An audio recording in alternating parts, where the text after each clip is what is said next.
our spring showcase cover reveal. I am here with both Jen and Tally, authors of two of our excellent upcoming books. Each of them focus on adventure. They've got a little bit of romance in there. And of course, it's very driven by well written, excellent characters. And I will say before we get started, if you have any questions for either of our authors throughout the session today, please just put those questions in the chat because what I'll do is I will save them up and I will ask them when we get to our Q&A session. So if anything comes up, put it in the chat and we will get to it. So the first book that we're going to share today is called Mrs. Victoria Buys a Brothel. And this one is a really fun historical adventure in the Wild West. And it features a middle-aged woman who is just starting to find her independence, find her community. It's a lot of fun. It's got some great humor, some great stuff in there. I could go on, of course I could, but I am going to pass it over to the author herself. And I'd like her to tell us a little bit more about this book. Hi, thank you for the introduction. Hi, everyone. I'm Tali. I'm the author of Mrs. Victoria Buys a Brothel. It's a story set in Wyoming in 1865-ish. It tells the story of Victoria. She's 50 years old. She's a rich white woman, but she's trapped in an abusive marriage with a powerful man.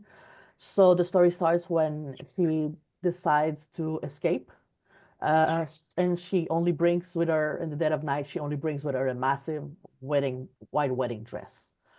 Um, she ends up in Swainsburg, which is the tiniest town in Wyoming, and she's adopted by the local prostitutes. So to save them from expulsion, as the title says, she buys the brothel. And soon, well, she becomes a madam, and she realizes that in these boring parts, what is worth a lot is entertainment.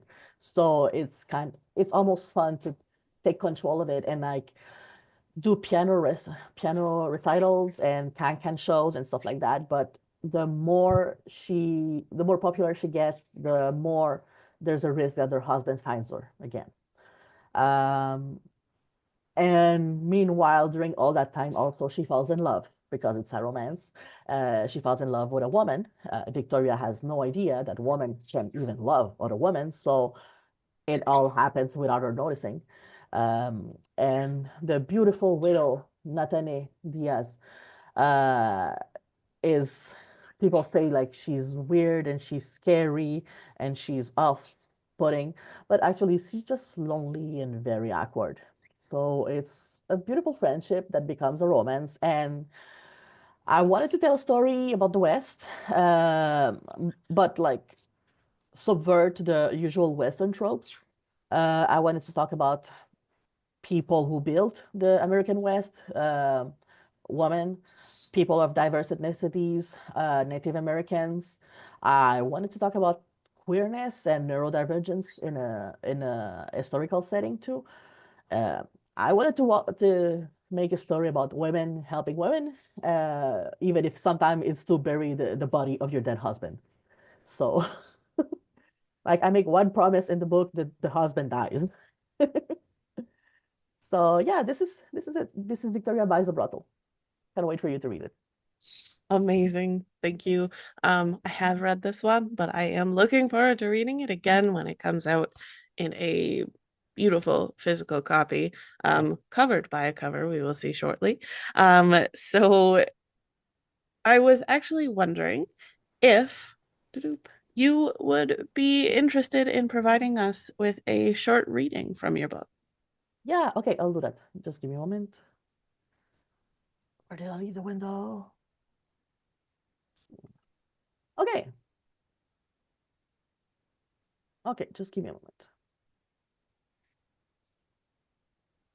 So this part is after a 5 days travel in a schooner cart from Salt Lake City to Swainsburg, the tiniest town in Wyoming. Victoria has been traveling with David, who's a super nice young man who does the tragic.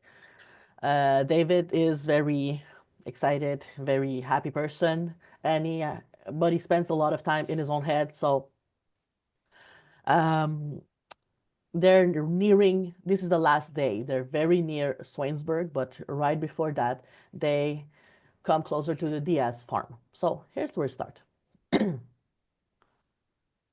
The sun was low in the sky when they saw the first shapes on the horizon. Victoria sat up, but was surprised to find a frown on David's face. That's not Swainsburg, not yet, he said in a hushed voice, despite no one else being around. It's the house of the widow Diaz. Victoria blinked. Why are you whispering? Because she could hear us. At her incredulous expression, he went on. She's a witch, I think. Oh, don't look at me like that, Mrs. S. You haven't seen her. She's all moody and silent, and she just stares when you talk. I used to only talk with her husband, but now he's dead, so I have to deal with her. She creeps me out. David, I hope you haven't been unkind to that poor woman. No, of course not. I'm the nicest. Ma would skin me alive if I was rude to a lady. And between you and me, he lowered his voice even more. I want to be on the natives' side when their ancestors rise again to take the land back. He went on, mumbling about curses and dark magic, and Victoria realized how lonely he probably was, doing this trip again and again without anyone to get him out of his own head. Slowly, the shapes on the horizon became a house, a stable, a shed. Getting closer, Victoria could see that everything was in a slight state of disrepair, from broken fences to chipped paint, surrounded by overgrown fields. Does she live all alone in there? She asked. He nodded.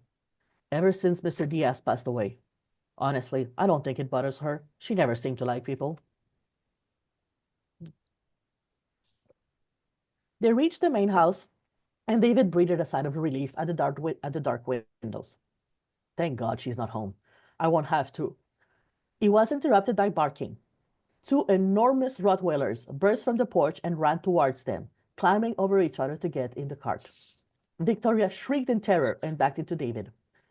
Guys, guys, shouted David around her. It's just me. They only grew louder. Feo, Guapo, get down, down. You're scaring Mrs. S, off. There was a strident whistle, and the dogs immediately stopped. They stared up with goofy expressions, tongues lolling out. Victoria slowly sat back, shaking. Oh no, whispered David. Here she comes. The widow Diaz rode up to them on a dark horse, all dressed up in mourning black. Victoria stared, her breath still short and her heart still pounding in her ears. David's right, she's terrifying, thought Victoria, a bit deliriously. Like a queen on her throne, graceful and mighty, all sharp features and long hair, crowned with a Stetson, her scepter a rifle. No one in Victoria's old life had ever looked like that. People around her were pale, both in skin and character, a series of bland visage and empty eyes. This woman, with the face of a native and the name of a Mexican, was already one of the most interesting people she had ever met. Victoria felt uneasy under the widow's gaze, suddenly aware of her own state. How dreadful she must look in mismatched clothes, her hair dirty and her armless slink, her face a giant bruise. David's voice was jarring against the silence of her mind. Hi, Mrs. Diaz, he said, awkwardly lifting his hat. Great to see you. David, said the woman. I got the stuff you ordered. It's all in there. He waved behind him.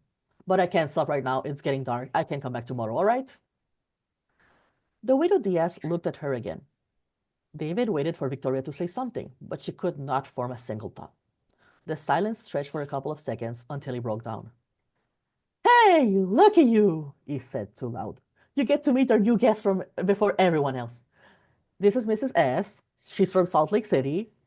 He glanced at Victoria, realized that no help would come from her. I mean, her name is not really Mrs. S. It's Mrs. Stanton. Montgomery, she blurted. I'm Victoria Montgomery. Pleased to meet you.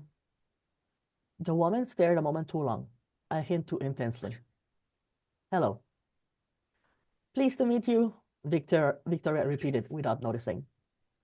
You see, interrupted David. This is why I can't drop your stuff right now. I've got to bring her to town before it gets dark. Sorry about that. I'll come back tomorrow, said the woman, almost ominously. Sure, okay, we got to go now. Bye-bye. He snapped the reins and they trotted off. Victoria sat there, a bit stunned. Her head was still empty. She could not grasp a single thought.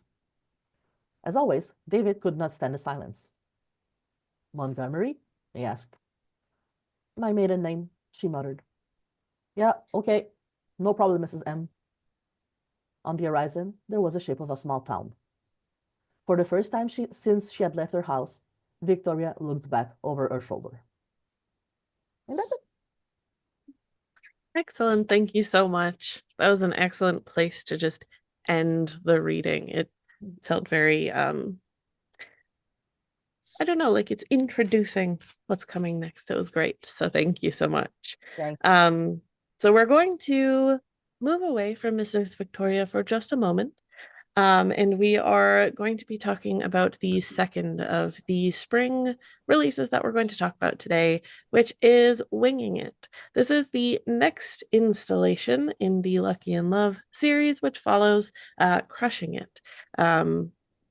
And of course, who better to explain what's going on in this new book than the author herself? So, Jen, would you mind telling us a little bit about your upcoming book? So I wrote everything down in the document and it's gone because I changed computers and didn't close the old one. So I'm kind of panicking a bit because I just noticed. Um, Yay, I know nothing about my book or anything about the characters. What are you talking about? Um, so I have Carter and I have Tommy, who are two teenage boys around about 15 years old. And they met in the first book and they fell in love, not to that extent because it's adolescence, but you know what I mean. And this is the continuation of their story and how they have grown. So the first half of the book is a wedding, not theirs, obviously, um, and the celebrations surrounding that. This is essentially the Monsters Incidental Wedding Guest story, but told from the boys' perspective. So there's a lot going on that is not involved in the wedding, and that's what's happening in this book. The second half of the book is a summer camp that is run by Doortech Industries, which is a like high-tech uh sorry, my brain just started hearing the computer from upstairs. It's a high-tech company that is set in Westmeath, and so they have a lot of youth activities, especially promoting to like the high schools and trying to get them to like be invested in science and tech and that sort of thing. So they have a summer camp, and you see maybe about the first half hour of the first day, and then they get taken to Everdome because Carter, at the end of the last book, was given a ring from Everdome by Merlin, and he gets tagged, I guess, by the Everdome ladies and brought there. And that's where they end up for the rest of the book, and they have to try to get home. Excellent. Thank you. I do remember having read the first one, so I'm excited to see how kind of those characters expand not only for themselves but also with each other. So that's going to be very interesting. And much as I asked Talia, I was wondering if you would also be open to sharing a reading with us today. Yes, I can do that 'cause that's on my phone, not on there. All right, so this is at the very beginning of the book. Tommy is driving, well, his parents are driving him to Westmeath for the wedding. A large transport with the logo of Doortech, the company who had run the camp, drove past them in the fast lane on the left, making Tommy smile. They were almost there.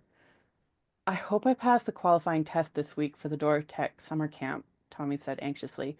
He kept his eyes on the transport, the lone difference in the multitude of cars ahead of them. The transport moved quickly into their lane, several cars ahead of them, and then into the right lane. I'm sure you'll be fine, Lila said calmly. You've been studying with Carter, Elise, and Faith for the past 2 weeks. And I'll be able to go if I get in. Dear, the March break camp was so good for you. You came home with a determination and focus that was lovely to see. We aren't concerned about letting you come to Westmeath for the summer camp, if Kennedy and Jason are all right with it, Lila said. And you'll be closer to Carter. What the? Tommy's dad, Gerard, jerked the steering wheel to the right, sliding into the space next to them and braking hard. He stared out his window as a large hand, resembling that of a gorilla, landed where their car had been a second before, followed by a foot. Tommy leaned closer to the window to look up at the rest of the body, which was that of a bear. His eyes widened. Is that real? He gasped.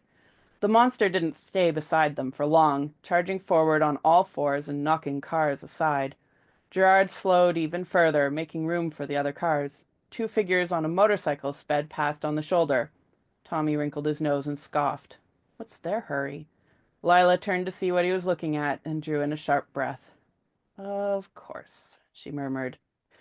A yellow Hummer had cut in front of the motorcycle, trying to avoid the traffic. It looked like the motorcycle was going to run right into the back of the car when a dark gray ramp appeared. It was just wide enough for the bike, which rose quickly with it. Tommy's jaw dropped as the ramp kept going, growing pillars and struts over and around the gridlocked traffic and vanishing behind them. The motorcycle didn't slow down at all and was soon out of sight, chasing after the monster. Were they superheroes? So I'm going to stop there, which is much shorter than Tally's, but it just gets involved. Yeah, I think, we are all looking forward to hearing the answer to that question. Excellent. So, thank you again, both of you, for sharing your readings, for explaining your books. Before we move on to our Q&A section, we had a little bit of a social media promotion where we had you all looking for, sorry, my dog also wants to participate in the conversation, where we had you all looking for puzzle pieces. And I was wondering if, Jen, you wanted to let us know how that went and who's receiving books. So it was super fun to have, we had 12 participants through various Instagrammers. They were either like influencers or like people who talk about books exclusively. There was a bunch of authors, there were a couple artists, there was a bookstore. It was really fun to be able to reach out and to communicate with all these people and like build a relationship with them. And it was really fun to see like the cover puzzle pieces go up and have people liking them and commenting, and I got some really nice comments. So yeah, it was a lot of fun, and hopefully it also brought a lot of people to the cover reveal. Hi. Thank you. So again, thank you to Jen for spearheading that. And thank you to everybody who participated. I did get to see some of the interactions online, and that was really nice to see. So thank you again. So this is the point in today's event where we actually get to see the covers of the books. So I am going to show you the cover of each book, and then we'll have the author themselves tell you a little bit more about it. So we're going to start with Mrs. Victoria Buys a Brothel. I hope you are all ready. It is an excellent cover. Well, they're both excellent covers. So I'm going to share that with us all. Here it is. So this is the cover that is going to be, well, covering Mrs. Victoria Buys a Brothel. I'll give you all a couple seconds to take this in before I then ask Tally to answer a couple questions I have. cover. Okay, so my first question here is, I was hoping, Tally, you wouldn't mind telling us a little bit more about the artist and also the decisions that went into creating such an excellent cover like this. Oh, you're muted. Am I unmuted? Okay, well, the artist who made the cover page is super hot. She's super smart. She's perfect in every way. Uh, no, actually, that's me. Um, I'm an illustrator and a graphic designer, and I'm very picky about my covers. So if I can visualize it, I can make it. I worked very hard on this one. I'm very proud of it. I'm gonna share a little bit of my screen with you guys to show you the wait to show you the things that are part of the cover. I want to share them. Just a moment. There you go. Can you see it? Can you guys see it? Yeah. Okay. So this is the cover. I wanted something that was both historical romance, like it showed that it is a historical setting, but I wanted also something modern because the tone is modern, the themes are modern too. Um, this is it. It's inspired by old mail order catalogs that like I don't have names for now, but where you could buy anything from baby cribs to rifles and stuff like that. Um, so I illustrated a ton of objects that are part of the book, and tiny parts and bigger parts. Most of the objects are linked to one specific character. So like it's a bit of the soul of all the characters in there. And I also wanted to make it joyful, like a party, like a can show. So that's why they're like placed like a bit like an explosion. It was very fun to place them like puzzle pieces. And also, this is why it's a bright pink, like and not like a duller color that would be historical, but like I wanted it to be look fun. So I'm going to share some other images that are, yeah. So some illustrations that I made, it took me 2 weeks to make all these illustrations. Gladly, I found a brush online that imitated the engraving, but every object is drawn by hand, shaded by hand. And yeah, they're all part of like this aesthetic of a Western of their lives and stuff like that. So yeah, and then I also did the lettering because I'm a typo nerd, so this is the title. And it ended up looking like this to make a beautiful cover like this. And voila. Amazing. Thank you. Looking at all of those images, it makes me curious. Which of them did you have the most fun drawing? Which object was the most fun to draw? Sadly, it's one that's not going to appear anywhere because all the objects are based on pictures, real life pictures. And I drew a beautiful wedding dress, like the wedding dress. Um, but I never managed to find the source for the original picture. I searched like crazy. Um, so I can't use it. I can't use illustration. I don't know who made the design because I don't think it's a real design dating from the 1800s. So sadly, the beautiful white wedding dress that gets mentioned will not be illustrated, which is fine because everyone can imagine it like they want. Yeah. Amazing. Well, I'm glad you at least had fun drawing it. Yeah. Um, so branching away from the cover a little bit, I do have some other questions for you. So the first question is, which of the characters did you have the most fun writing? I'm gonna share my screen again. It's the girls. The girls. So when I say, yeah, when I say Victoria was adopted by prostitutes, these are the girls. From left to right, you have Siobhan, who's Irish. She's sarcastic. She's way too smart, and she doesn't want to be there. You have at their far right, you have Lisette, who's French. She's very coquette, very ladylike, very romantic.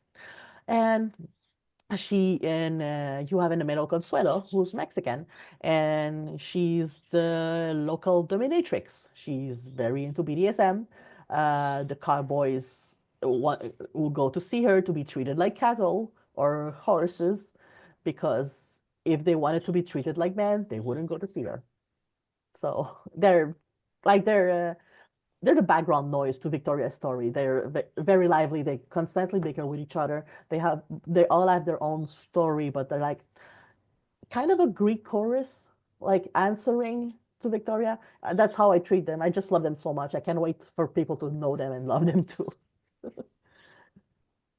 I really appreciate the inclusion of art there because I'd obviously read about them, but I hadn't seen them before, and I think that those illustrations really perfectly match up. So thank you for sharing that as well. Thank So my next question is, what was it that inspired you to write about this specific time period? I know you did mention a little bit about that in your introduction, but would you want to expand on that? It's three very specific things.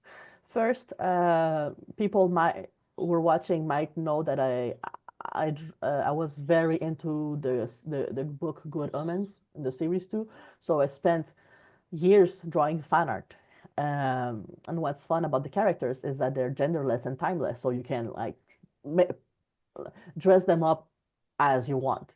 So I drew this piece of fan art of them as women in the forest. You have a cowboy, you have a can girl, and I like the aesthetic so much. I'm like, okay, there's something behind this. I want more of this. I want to write a fanfic. No, I want to write a whole novel about people like this. So I made my own characters. This is the first illustration I made of Victoria and Nathani. They're not the characters of Good Omens. Mostly they're based on the aesthetic, the white versus black. Like in a Western, you have the white hat, the black hat, the good guy, the bad guy. So I took that and put it as a wedding dress and a mourning black. And yeah, they're new characters. They have their own story. So yeah, so that's the first part. The second part is I don't know if you guys know the series of short videos Adam Ruins Everything. Um, there's one on the Far West. Adam ruins the Far West or something like that, Wild West, and where they explain. I highly recommend it. They explain how the stereotype of the white manly cowboy is actually not 100% true. The people who built the West were mostly women, mostly people of color, Native Americans. And I wanted to talk about this, about the people were not talked about in the stories usually. So that's the second thing. And the third thing is, if you know the group The Chicks, formerly the Dixie Chicks, they have a song that used to play all the time when I was younger, which is Goodbye Earl, or where the refrain is Earl has to die. So yeah, the abusive husband in my novel is called Earl because I'm not subtle. Okay, I make one promise: Earl will die. So yeah, I'm not saying how, I'm not saying when, but he will die. Okay. And yeah, so those are the three things that inspired Mrs. Victoria buys a brothel. Amazing, thank you. I have watched Adam ruin things, but I hadn't watched the one about the West, and now I am very curious to go do that as soon as we're done today. So thank you. My next question is, if you had to choose, which other setting would you like to write a book in? Well, shows I mean, this is my second novel. The first one I already wrote in ancient Egypt. My novel Hieroglyphs. Um, and I'm planning to write two more in that exact setting of the reign of Ramses II, during the plagues and Exodus and all of that. Um, Otherwise, I'm planning a book on a fantasy Tolkien-like kind of book in that kind of nebulous setting, right? And also, I think I'd like to write a sci-fi if I ever get the inspiration for it, like aliens, hot aliens. Yeah. Thank you. So I know that you have sort of done a lot of research for this book. You've consulted with a lot of people. Was there anyone in particular that you wanted to say thank you sorry, that helped you a lot with some of the aspects of this book? Yes, because all the research in the world cannot compensate for real people giving you their opinions. So I contacted the Eastern Shoshone Cultural Center because the love interest Natani is Shoshone, Native American of the Shoshone tribe, and even though I did a lot of research, I wanted to speak directly to someone because I had very precise questions. So I'd like to thank Robin from the Eastern Shoshone Cultural Center to have answered my very, very precise and specific question, because I'm honestly a weird Canadian lady coming out of nowhere. And I'm like, okay, like, these, what was the situation with the buffalo and exactly this? And she was very nice. They were very patient. So yes, I like them. I like to thank them very much. Amazing. Thank you. So before we move on from talking about Mrs. Victoria and her purchase of a brothel, we wanted to mention one more thing. Give me 2 seconds. So because we have so much art and so much content, and everything is just perfect for this, we've decided that we're going to run a Kickstarter for Mrs. Victoria Buys a Brothel. And what we're aiming to do with this is to offer you an opportunity to, one, get an early bird price on the novel, two, get your hands on some additional content. We have short stories, we have all sorts of other stuff that's going to go into it. Some lucky backers will be able to get custom art pieces done as well. And we are currently setting it up. So it's not quite ready yet. However, I am adding a link in the chat here where if you want to sign up to newsletters about Mrs. Victoria and her brothel, it's just going to take a couple of seconds to show up. Then you can sign up for this newsletter and we will let you know when the Kickstarter is available to join. As well, one more thing I wanted to mention, which I think is pretty cool. Our stretch goal is producing an audiobook. So if we reach past our funding goal, we'll be able to offer this as an audiobook, which I think is a very valuable and excellent thing. So we really do hope that everyone here signs up for the newsletter, and then of course the Kickstarter afterwards. Of course, we have multiple tiers to suit any sort of budget. So with that, we are going to move on, and looks like maybe the link's not showing up, so I will try again. Give me 2 seconds.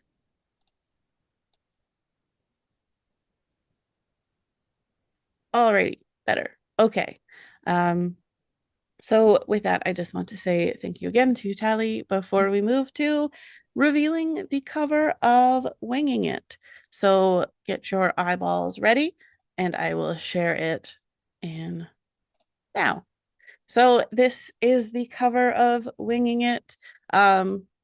Personally, I was really struck by the colors. I am a huge fan of gem tones. If anybody has ever known me, I've made that statement at least once. So this is really, it really speaks to me.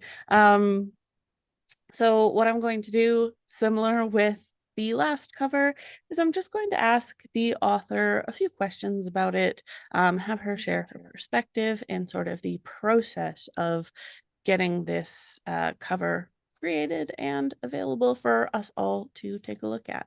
So, Jen, my first question is, what can you tell us about the author of this cover and the process of having this cover made?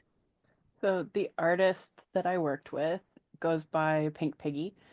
She's from Vietnam and she's absolutely incredible. I fell in love with her watercolor-esque digital art style. I am not an artist. I don't know if that's actually what it is, but that's what it looks like to me. The second I saw her work on Good Omens fan art back in 2019, and I was so excited when she agreed to work on my cover for me. I gave her probably the smallest amount of details I have ever given her for a cover, other than the descriptions of the characters, which she doesn't really need anymore at this point. I gave her an overview of Everdome because that's where I wanted it to be set. And I said that I wanted Tommy to hold a guitar. And she took that and ran with it. I cried when I saw the cover. Amazing. I did not expect Good Omens fan art to be a running theme in today, but I'm not mad about it. That's how we met, Kelly and I. You know, I'm learning new things every day. So I do have, of course, some follow-up questions to that one. The first one is, have you worked with this artist before? Yeah, I have on every single one of my books. At this point, I cannot imagine releasing a book without her art on the cover.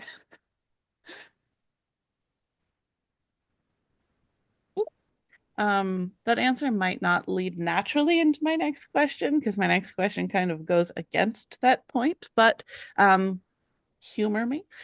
So if you were to have the cover redone in any sort of art style, what might it be? So the only way I can imagine this needing to be done is if it gets picked up for like a book box or something, in which case it would be something entirely different, something like abstract or like, you know how there's like Kate Hartfield's books where they're beautifully like flowers or design, like that sort of thing with hidden things within. So very absolutely 100% different than what this is. Or, you know, real people, if it's picked up by a TV show or movie, that would work. That would work for me. Some, you know, teen actors on the cover. Yeah, Yeah, absolutely. I've seen those. Yeah. Um, so who do you envision being the target audience for your book? So it's aimed at like late high school readers, but to be honest, it's for anyone who wants to relive high school in a positive way. So like I wish this kind of thing had happened. I wish this positive experience. I like that. Um, So you did mention sort of in your introduction this idea of Everdome. And of course, I know I've read quite a few of your books, so I know that there are some characters, there are some things that happen and all sort of related to the same universe. I was wondering if you would be able to sort of expand on that. What is Everdome? And if, let's say, somebody has read one of your other series, are they going to see characters from that series in this new book? So all of Eric's and my books take place in what we call the Etherverse, which is like the magic universe, I guess. And Everdome is a realm that's outside our universe, but like there's portals between them. Um, and Everdome is a world that used to be like ours. It used to be a ball sphere, but when it was created, it kind of wasn't very stable. So it exploded into pieces, into like continent-sized pieces, I guess. And so there are 13 domes with which are magically held together, I guess. And each one has like different um, culture, different seasonal type thing, different they spin on different axes, and so they'll be in one of the domes and they'll see another one like going overhead, and it's closer than the moon. It would be like if Jupiter was where the moon is, and it's there. And it's just like, what? It very intimidating in some way to imagine something that massive in the sky overhead, but like you know that it's not going to crash in on you. So I think that kind of explains Everdome. Um, it was a book written by Eric back in 2019. So yeah, it's getting a little older now, but it still is very in my mind. Beyond that, the characters from the book series that we wrote together, so Assassins and Monsters, they are definitely in this. We've got Kennedy, we've got Jason, um, we've got the parents. Carter was also in Assassins. I was actually reading in my memories today that I was finishing up the first chapter of the first book 4 years ago, and Carter wasn't in it originally. I added him after because I needed to expand my word count to fill the chapter, and I was like, I'll add in this kid that Kennedy like tutors in math, and he kind of took over my brain a bit, I guess, because he got second billing in the Crushing It. I had no idea he was going to become a love interest at all. I like That was a that. bit of a discovery book. Yeah, it's almost like, you gave him the opportunity to live and then he took it. Yes, exactly. Beyond that, other cameos, Merlin shows up in pretty much every book. You'd have to hunt for him though, because he's not always obvious. I like a little hide and seek. Um, so my next question is, so I know that your other series, so Assassins and Monsters, it is, I believe you're planning 3 books. Are you doing the same 4 books? Are you doing the same with this one? Is there going to be another book after this? So this series has 3 books in it. I wrote the outline for the third over the holidays, and I started writing on January 1st. I have 3,000 words in it at this point, and I am itching to get back to it because I did not have a chance to write this week. And it's kind of consuming my brain. I like think about it as I fall asleep, and I'm like, ooh, that would be good. Yes, I have to remember that. And wake up in the morning and like write down a jot note.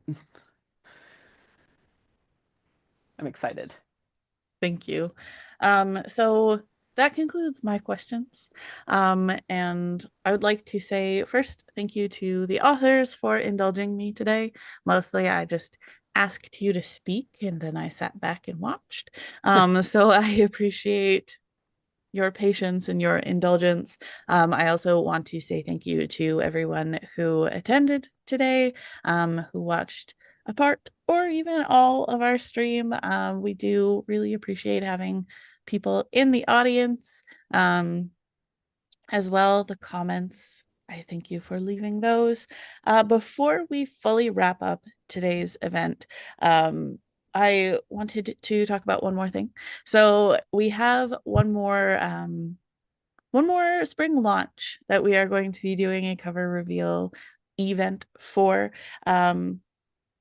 And it is a follow-up. It's another sequel to one of our books, to Dissatisfied Me. It's called West Coast Larry.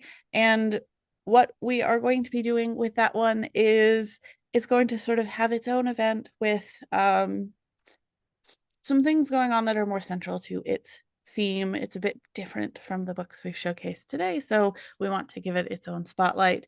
Leading up to that event, however, we're going to do something pretty fun. We are going to hide elements of the cover in our social media posts. So what your job is going to be is to look for hints, to look for little pieces in our social media posts that don't necessarily belong there, that could be an aspect of the cover. And then when you find these, you comment, found it. Don't tell anyone where it is, just say that you found it.